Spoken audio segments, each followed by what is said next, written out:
Hello and welcome to a Talk Lit Get Hit bonus chapter, the little book chats in between the big ones. We'll talk about reading, authors, and have discussions with people who, like us, can't shut up about books. We might get sidetracked and talk about literally anything else, But this is a bonus chapter we wrote just for you. This month on the show, we are belatedly but excitedly discussing the first cinematic adaptation of one of our most reliable authors' works. We're talking about the Netflix adaptation of People We Meet on Vacation.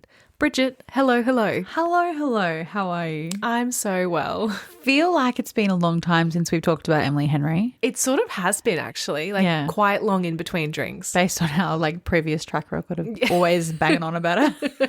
Of always talking about Emily Henry.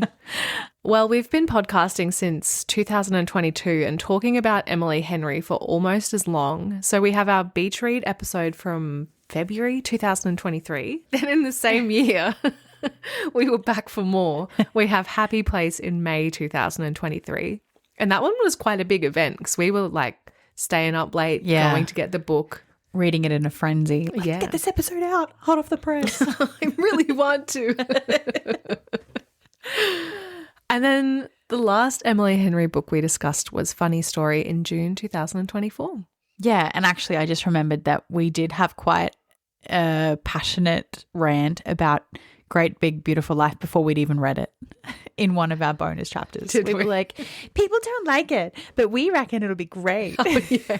You've read it now, haven't you? Yeah. So have I. I mean, it was fine. Good? It was good. I wouldn't say it was great. But I think we were referring to the haters being like, it's just the same as Evelyn Hugo. And we were like, it would always be better than anything that Taylor Jenkins Reid would write. And I agree with that. I stand by my point. I agree too. I think another thing was people were like, there's not any spice. Yeah. To that I would say, yeah, there's an old lady in it. There's too many old people. Look, I'm up. Yeah, so I mean, anyway. all that to say, we are uniquely positioned to enjoy this movie, I feel. But let's chat about it. So just a word to the wise, if you haven't read or watched The People We Meet on Vacation by Emily Henry, we'll probably be spoiling both the book and the movie. So if you don't want to hear any spoilers, hit pause, subscribe to the show and come back when you're ready. The People We Meet on Vacation, or You and Me on Vacation, as I think UK and Australian audiences may know it as, is a book by, spoiler alert, American novelist Emily Henry, written in 2021. I did think this book was her debut, but it was actually her second adult romance novel published not so long after she wrote Beach Read. I always think this one's Funny Story for some reason. I don't know why. Yeah, and I'm never sure of the title. I don't think that People We Meet on Vacation actually makes sense. I think You and Me on Vacation makes way more sense. Yeah, I agree. And I don't know the reason why there's two titles. Maybe I could have Googled that at any point, but I haven't. I did Google it, and basically the answer was they just thought it would appeal to their respective audiences more. Right. I don't understand what the difference is. I love that that's someone's job. Yeah. Can I change 3 words? Yes, I can. I guess one of my favorite examples of this is Philosopher's Stone versus Sorcerer's Stone. They were like, difference? Americans Americans won't know what that is. You and me? Who? Me and who? People. Oh. Nice. Got it. Anyway, I also thought this was Emily Henry's first book, and I've actually written it here, or maybe you wrote it here, Emily Henry's first book. No, that was me. My bad. I also thought it was her first book. Maybe that's because it was the first Emily Henry book that I read. Ah, okay. Yeah. So I read this in 2022. I rated it 4 stars, but I do look back on it quite fondly, even though I don't remember what happened in the story. But I remember there being some culmination in Palm Springs in a really hot hotel. I remember that, and that's always been in my mind. But it's always been on my to reread list. It was around the time I think we were starting the podcast. So I think that was around the time where I was discovering BookTok and not just reading books that were on Emma Watson's book club list on Goodreads and books that I'd bought at Lifeline Book Fest in the last, 10 years or so. I remember talking to you about it when you were reading it and you said you really enjoyed it, which made me want to read it. I also really enjoyed it. This could be me misremembering, but I think I definitely read Beach Read. I may also have read Book Lovers.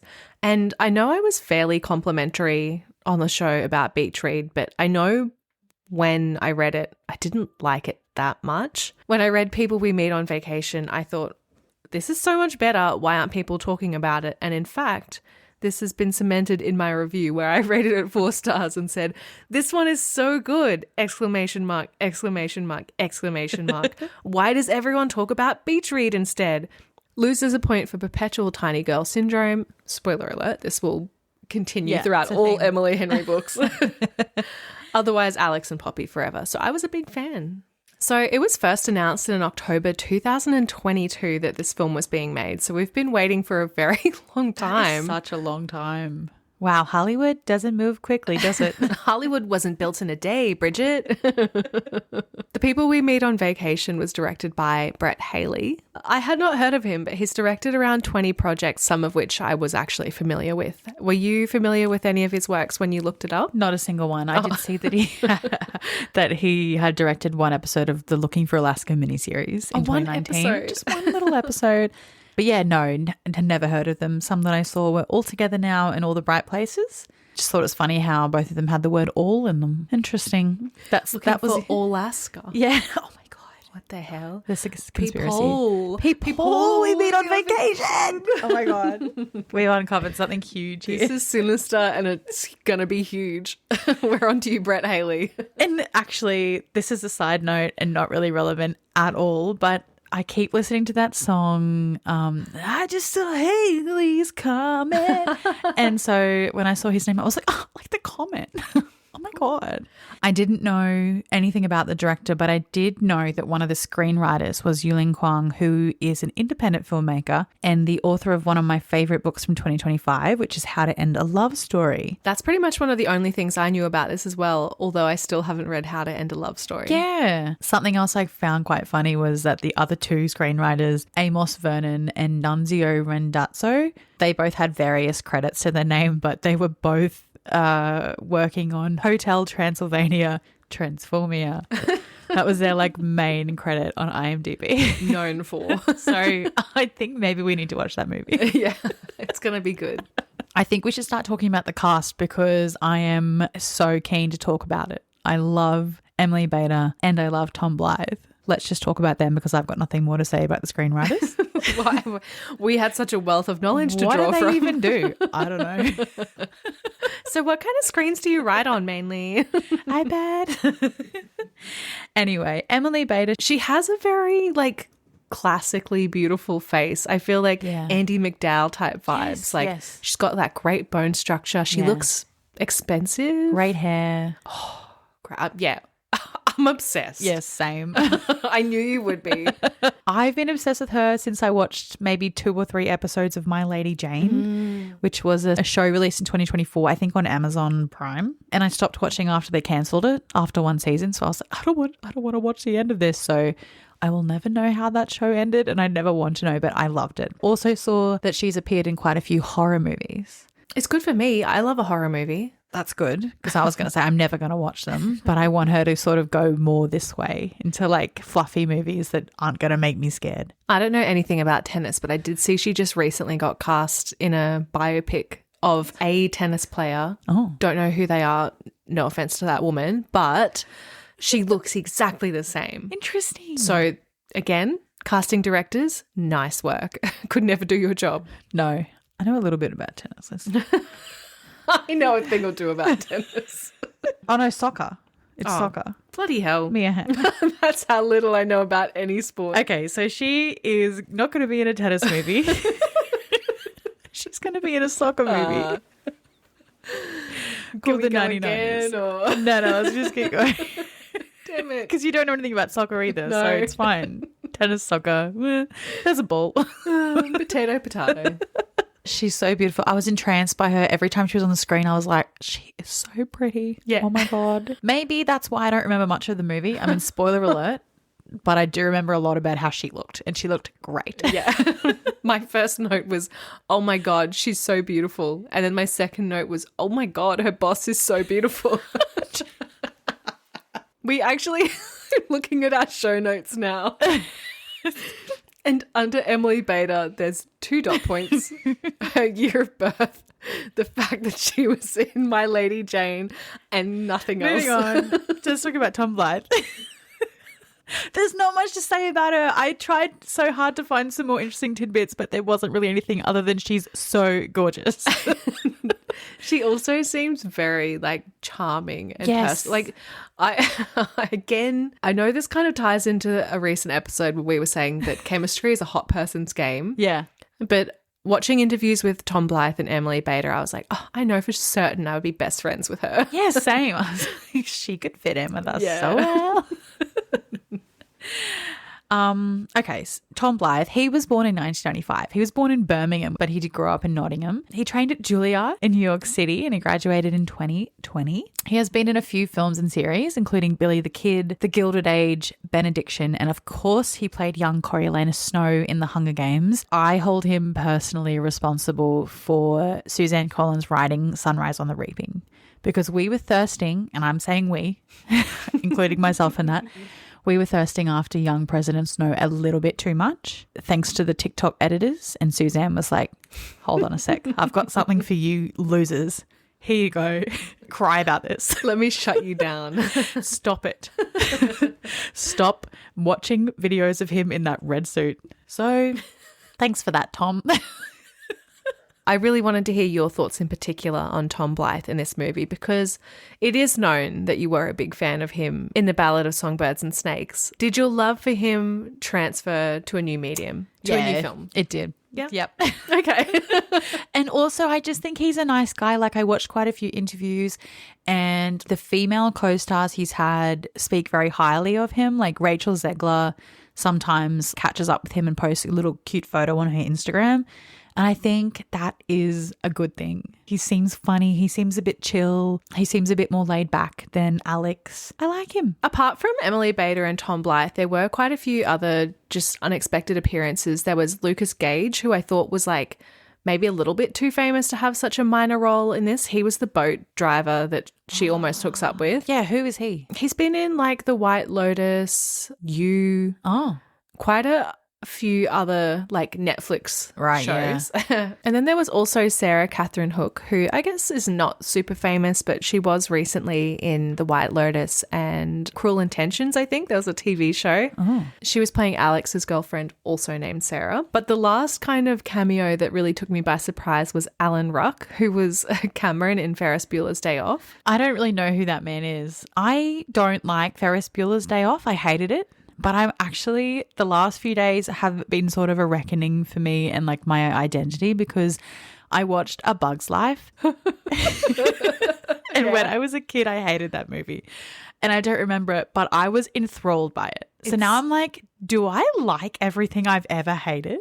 Maybe if I watch Ferris Bueller's Day Off, maybe I'll love it. Who's to say? So- Can you name one more thing that you've come to? I will later. How good is A Bug's Life though? There's the purple one, there's the blue one. I'm a beautiful butterfly. My beautiful wings. He's my favorite. Boysenberry's my favorite. I don't know why I didn't like it when I was a kid. I also hated Chicken Run and I hated Ants, so maybe I need to watch all of them. Ants is really scary. Is it? It's like very traumatic. My husband accidentally watched Ants once instead of watching A Bug's Life. And it's a lot more grim. Like there's an ant that gets blasted in half in war. And my God. He said it upset him and the whole time he was like, when's the blue ant coming? They were so cute. They had their little like Girl Guides troop, the Blueberries. Oh, Yeah. actually kill me now. This has nothing to do with what we're talking about. How did we get onto this? Oh, that's right. Cameron from Ferris Bueller's Day Off.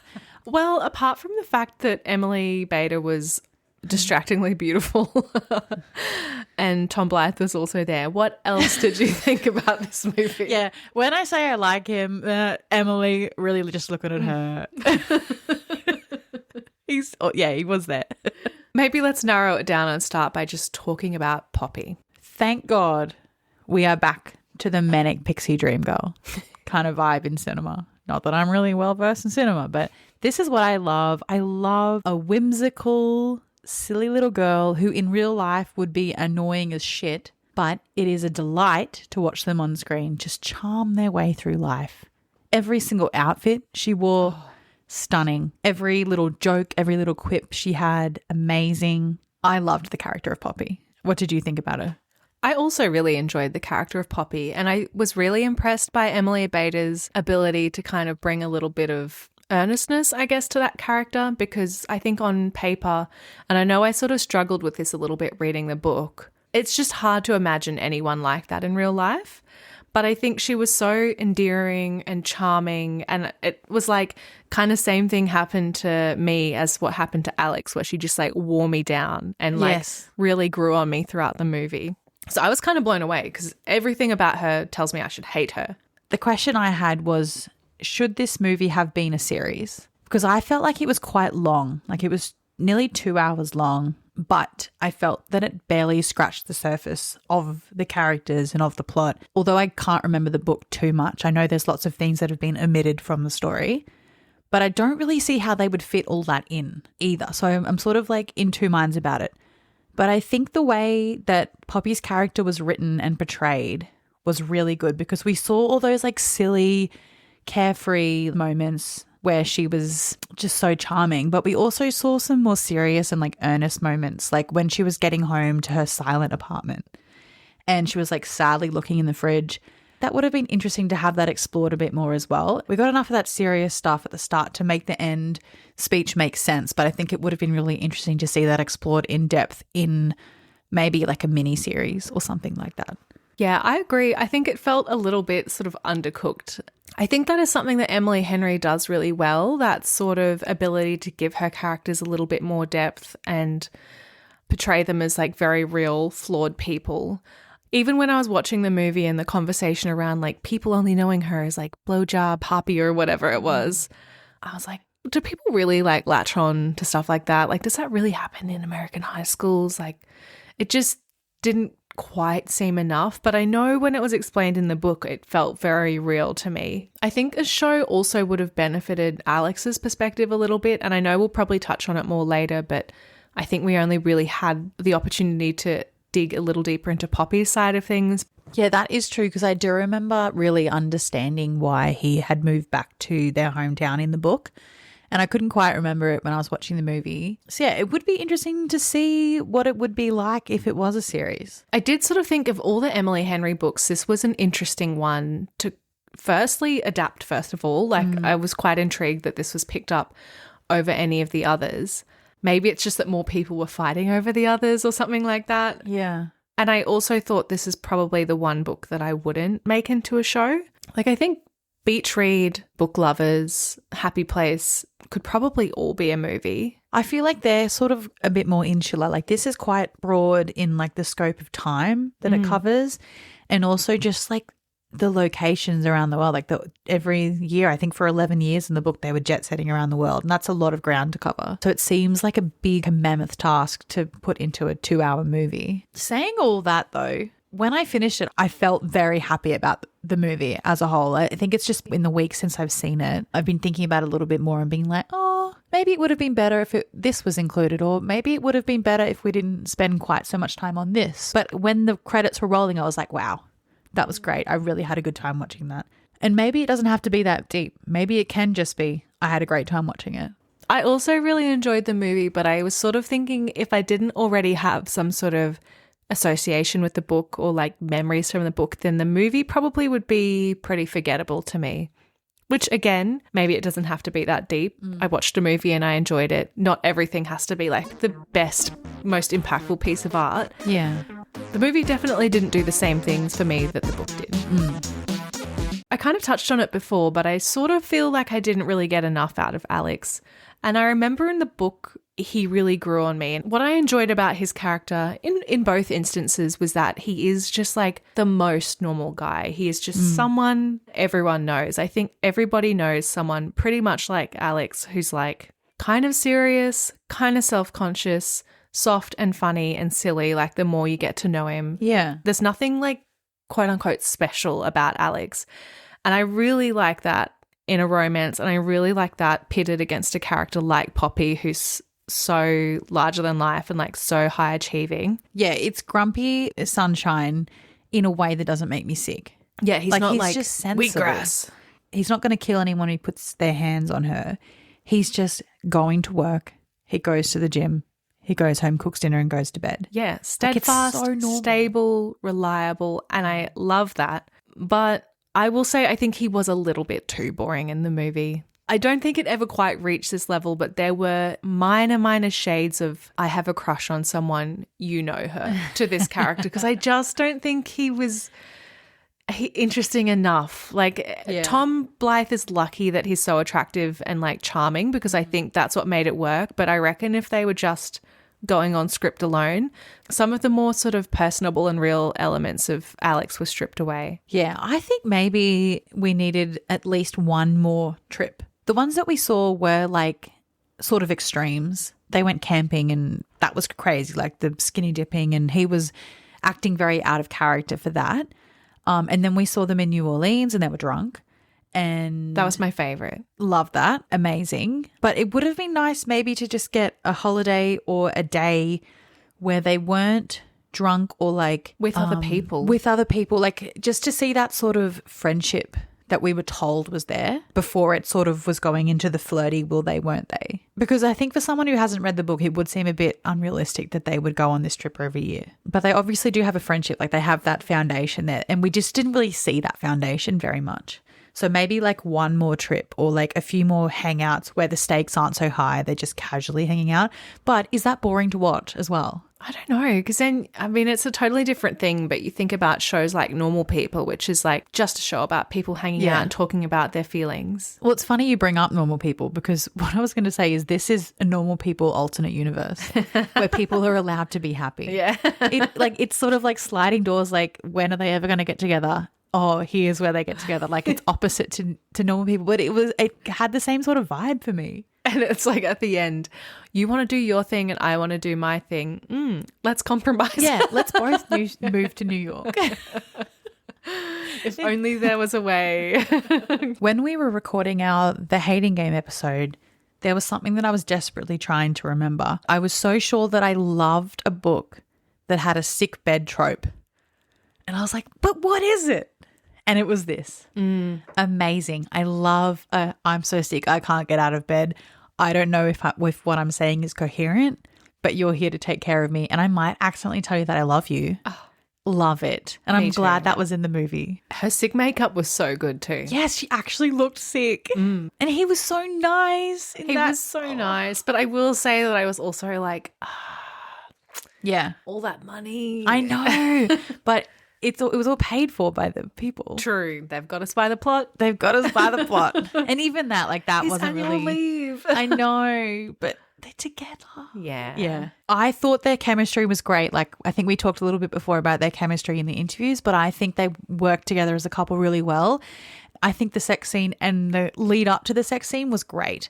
Like I loved how she had to go outside and cut open that tarp, because I was like, that would be what I would do too. Like I could not handle being in that like stagnant air. Awful. And like she's trying to get away from the conversation and she can't. And then they're in the rain and they're kissing. Oh my God. Amazing.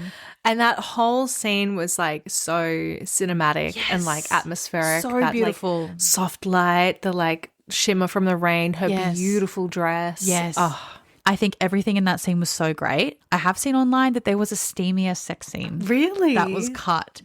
And so Emily Henry talked about it a little bit. And give me.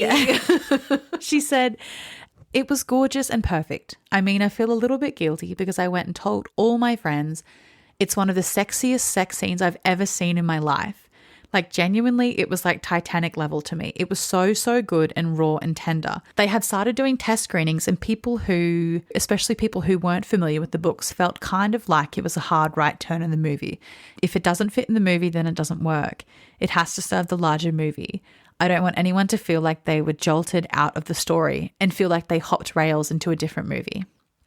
And then the director, Brett Haley, said, it didn't gel with the movie that they were making. The level of spiciness does not fit this tone. You see them grow up, you see them as kids, and then you see them as adults. And so it was really important to me to find a balance. However, Emily Henry did say, I wonder if someday there could be a director's cut where people can see this scene because it is really so beautiful. They all just outdid themselves. It feels so tender and real, but very, very sexy and romantic. I've never wanted to see anything more. It would be good to have a director's cut. I really did like the way it was in the movie. I think it was just enough. It would have felt out of place. Yeah. I could be misremembering, but I do sort of seem to remember thinking that the sex scene in this book or sex scenes were quite good. So I definitely remembered the Palm Springs no aircon thing. Yes. But I thought there was like one or two other sex scenes between them where I was like, this is not that bad, Emily. Yeah. I've had a few brief visits to TikTok over the last few days while I've been writing these notes, and I saw a lot of really lukewarm takes, mainly about Alex, and that Emily Henry endorses emotional cheating because Vacation Alex is a dickhead who just cheats on his girlfriend. And can we all get a grip? Can we all touch grass? Like, they are characters in a story. The story does not have to be morally perfect. It's a story. Oh my God. Can we just not enjoy something? Please. I mean, I can't really remember how Sarah's story wrapped up at the end of the book. I did like, you know, the good for you girl kind of moment where she was like, no, Poppy, don't worry about Alex breaking up with me because I found out what I really want to be. It's like, thank God, I love when that moment happens in the rom-com. It's always all too convenient, but like so relieving. Yeah. I'm absolved of my sins. Yeah. I just, like, who cares about Sarah, honestly? Who gives a shit? She's not in the story and it doesn't matter. Like, if you think about all of the great rom-coms of the past, when have we ever put so much ethical responsibility on the characters? Never. Why are we starting to do this? It's not fun. Just enjoy the movie. Something funny that I did see a few people saying was that Emily Henry wrote Funny Story as an apology to Sarah. Miles and whatever that girl's name was in Funny Story, their respective partners cheated on them or broke up with them and got together. And she was like, well, this is Sarah's story now. So I don't know. If that makes you feel better, fine. One more dumb thing that I saw on TikTok, and then I was like, that's enough for me. I'm off this stupid app, was a girl saying something along the lines of, oh my God, I love Poppy Wright. She has just normalized wearing an oversized t-shirt to the gym. And people in the comments were like, girl, you can wear whatever you want to the gym.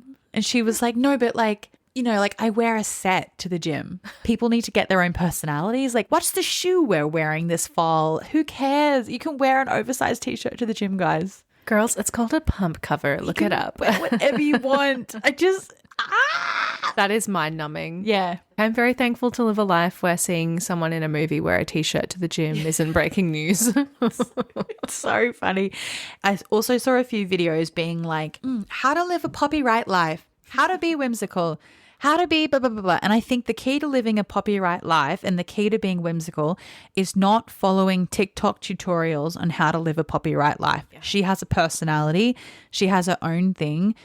She's a fictional character, but she develops her outfits and her personality around things that she enjoys, not based on what is trending and not based on what is going to get her the most likes on TikTok. Yes, this is true. Poppy Wright would never have TikTok. One last thing I thought about Poppy/Emily Bader was like, what good food acting. The way she was chowing down on that burrito. Yes. Anytime she was like eating or drinking, I was like, what's gone into this scene? Like, did she practice this in the mirror? Is this how she normally eats? Like, fantastic. No notes. I loved it. Yeah. I normally really hate to see people eating food and like hear chewing sounds. Not that you could hear them in this movie. It should have been annoying. The way she was like, I love burritos. I love sauce. Pizza. I love it. Really like Ellie Hazelwood sort of eyes. Yes. But loved it. Sorry. I don't know who I am, but I love her. One more thing that I would really love to talk about is the soundtrack. And I thought the soundtrack as a whole was really fantastic. I've been listening to it over the past few nights while I've been writing my notes. And, you know, I'm like, oh, am I in Barcelona? Am I in like an indie pub somewhere? Am I in New Orleans having a great time? And I thought it was absolutely fantastic. And I had 4 highlights. I love a movie where there is a music moment. I'm thinking 500 Days of Summer when he does the big dance number to the Hall & Oates song. I can't really think of any others. Do you have any others? Maybe Come On Eileen in Perks of Being a Wallflower? Yes. I love it when it's just sort of integrated into the story. And like, obviously, yes, in real life, if there was someone coming down an escalator waiting for their luggage at the luggage claim, singing a song out loud, you would be like, okay, go home, but obsessed with it. That was Hang With Me by Robin. And then, of course, we can't not talk about Forever Your Girl by Paula Abdul. Like in the car when she has her like sharp head snap and she's like, hey, baby. Oh, amazing. And then, of course, when the song returns, when they do the dance in New Orleans, that was amazing as well. That was one of the best moments, Alex, because he really just let go and he was such a good dancer. I think we needed just one more moment like that. Yeah, just I like think a so little too. bit of silly. Yes. Even if it was just private silly, like Yeah. you just want to see him being a little bit of a freak. Yes. Another great moment was when she entered the rehearsal dinner and August by Taylor Swift started playing. And I was watching it with Maddie and it was like split second. We like straight away recognized the like soft little sounds of August. It was just absolutely perfect. And also I unexpectedly was really sad when Cool About It by Boy Genius started playing. That was a really nice inclusion, I think. I just think all of the songs on the soundtrack were really good and like as a whole it's quite cohesive. It was great. I really enjoyed it too. I think I might need to go on a beach holiday and just listen to that. And then to New Orleans. Yes. And then to Canada. Italy. I can't remember anywhere else they went. No. More destinations in America than I remembered. Yeah, but once again, Emily Henry is the ambassador for Tourism USA. I want to go to there. Yeah. Even though I really, really don't. I've never been to New Orleans, but I did think in those scenes where they were like, you know, the parades and the parties in the street, I was like, this looks a little bit too much like a movie set. This is very clean, very colourful. Yes. But then again, have never been to New Orleans. No. And just, there was not a speck of dirt on that ground. Every bin, not overflowing. Every wig, perfect. Yeah. Oh, she looked so good in that wig. She looked so good in that outfit. So all in all, I think I would chalk that adaptation up as a success. Would you? Yes. Oh, definitely. Yeah. In case our like declarations of love and like proposals of marriage weren't enough. So Yulin Kwang, who adapted People We Meet on Vacation, will also be adapting Beach Read. Happy Place is being developed into a Netflix series with Jennifer Lopez's production company. And Emily Henry is writing the script for a funny story movie. When are we getting another Emily Henry book? I feel like by this point we'd have an announcement. Let's see if we've just missed it. I do remember there being big beef about Jennifer Lopez's production company picking up Happy Place. I remember you having big beef with that. Yeah, well, it was Yeah. peak We Hate Jennifer Lopez time on the internet. I have since touched a small amount of grass. A blade. Yeah, at best. I'm still not happy about it. I think I was just like quite doubtful because really the only films in their repertoire were like Jennifer Lopez films. So we had Hustler, we had Jennifer Lopez Halftime, we had Shotgun Wedding starring Jennifer Lopez. We had This Is Me Now, a love story starring Jennifer Lopez. We had Atlas starring Jennifer Lopez. And a couple others. I would still probably list that as my favorite or like second favorite Emily Henry book. And I thought that it was a bit like softer and more sensitive than some of the others. So it felt like a mismatch. I'm open to being proven wrong. I've just done a quick Google and she will not be releasing a book this year. So she's having a little bit of a break. I don't want that, Emily. Yeah. I mean, fair enough. You do what you got to do. But I see a lot of talk online about fan casts, and I was going to ask you if you had any actors that you've wanted, but I just remembered every other time we've tried to have a discussion about this and realised that none of us know any actors or have any vision. No, none. I do remember when we did our Beach Read episode making a lot of content, and the only fan cast I would ever see for Gus Everett was Logan Lerman. And that's stuck in my mind. Sorry to disappoint. No, I have no vision. I'm happy to go along for the ride. Yeah. And I'm happy to make a podcast episode about it if I disagree. Yeah. List of hardest jobs in the world: neuroscientist, rocket scientist, casting directors. Yeah, I huge agree. For the month of March, our theme is Soft Boy Book Club, and we are reading The Catcher in the Rye by J.D. Salinger as voted by you. Have your say on what we read next by keeping an eye on the link in our show notes and on our socials. Make sure you subscribe to the show, and if you want to be on the same page as us, follow us at talklit.gethit on Instagram and TikTok.